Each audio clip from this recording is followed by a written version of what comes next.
6:15 ng umaga. Tapos lang nating magtrabaho. Tapos palit ng damit. Tamang na tayo sa park. Punta tayo sa park para mag-ehersisyo. Yan, good day everyone. Pagkatapos ng mga 2 buwan, galing tayo ng bakasyon. Hindi po tayo nakapag-jogging. Mag-jogging muna tayo dun sa park na yun. Ayan, doon siya.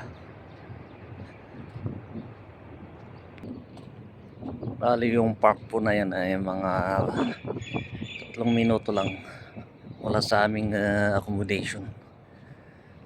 Kahit summer dito, di naman masyadong mainit. Kasi ayun o, napapalibutan kami dito ng bundok. Ayan. Bundok na walang kahoy. So ngayon po ayan, mumunga na naman yung dates. Pero green pa oh.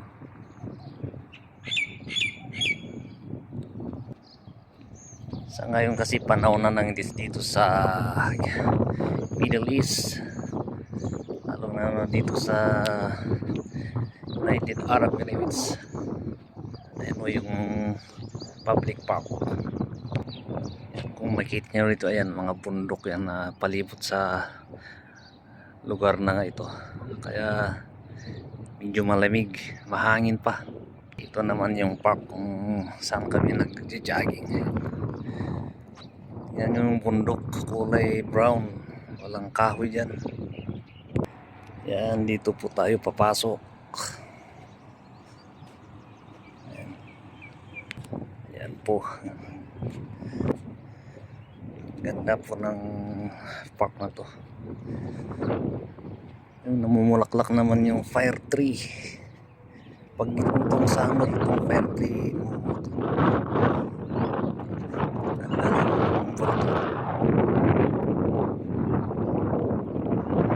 tawag yan, fire tree. Paikot yan hanggang doon.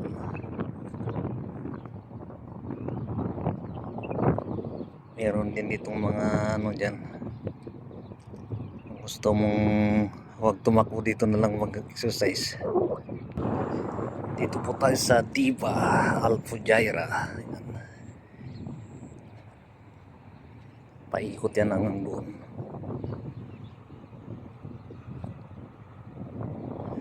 Itong fire tree na to tala pag summer, saka namumulaklak yung mga bulaklak niya.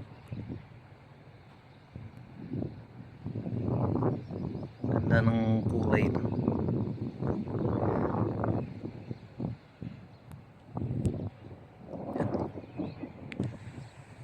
Malawak po ang park na to. Paggabi naman dito maraming napupunta rito yung mga pamilya. Kahoy dito. May bunga na. Maganda tong park na to kasi may maintenance. Araw-araw yan nilinisan. Inaayos yung mga kahoy na to. Yan o. Tapos yan yung mga bundok na ipalibot dito.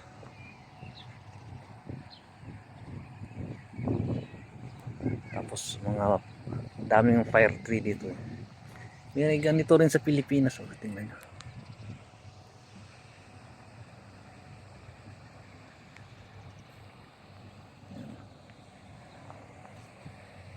Sa La Union may nakita kong ganyan fire tree.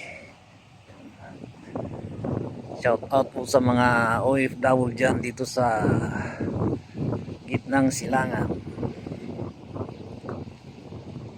Lalo na dito sa United Arab Emirates. Yung mga taga-diba dyan. Yung banda doon, mga bata. Puntaan natin mamaya yun. Kunti lang nag-jogging yun. ganitong summer. Pag mga October, November, marami nang magpupunta dito kasi medyo malamig na. Pero ngayon okay naman yung klima. Summer na summer dito, pero yun nga, maganda yung ano namang palibutan ng bundok kahit walang kahoy. Yan. Tapos residential to, mga bahay na sa paligid. Puntahan natin doon sa ano, mga pinaglalaro ng mga bata. Pampamilya talaga to. Tapos 4 ang CR. Hindi ka na lumaya pag naihi ka, dyan na kagad. Ayan.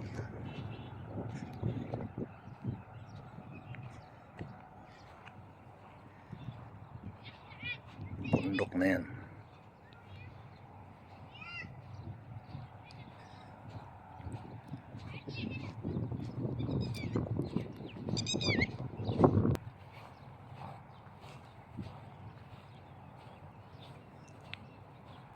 Araw-araw yan dinililigan yung Bermuda.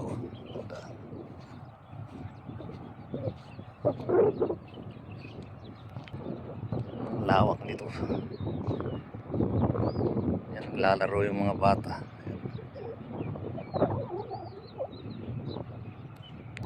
Yan, mga pambata dito sa gitna. Tapos doon yung entrance, may maliit na grocery doon. Yan.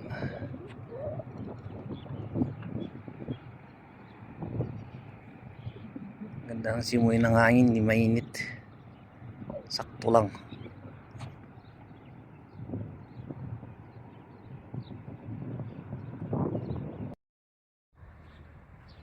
Ayan, tapos na po tayong nag-jogging. Nakadalawang ikot lang tayo. Kapon sa kalahati. 2 buwan kasi tayo hindi nakapag-jogging kasi nagbakasyon tayo. Ayun, nakadalawang ikot. Dati kaya ko ito ng 5 rounds.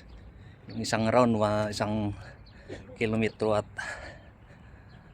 1.4 kilometer. Yan. Salamat po sa inyong panonood. Pa-support na rin po itong munting channel ko. Pa-like and share na po at comment. Thank you very much. God bless everyone.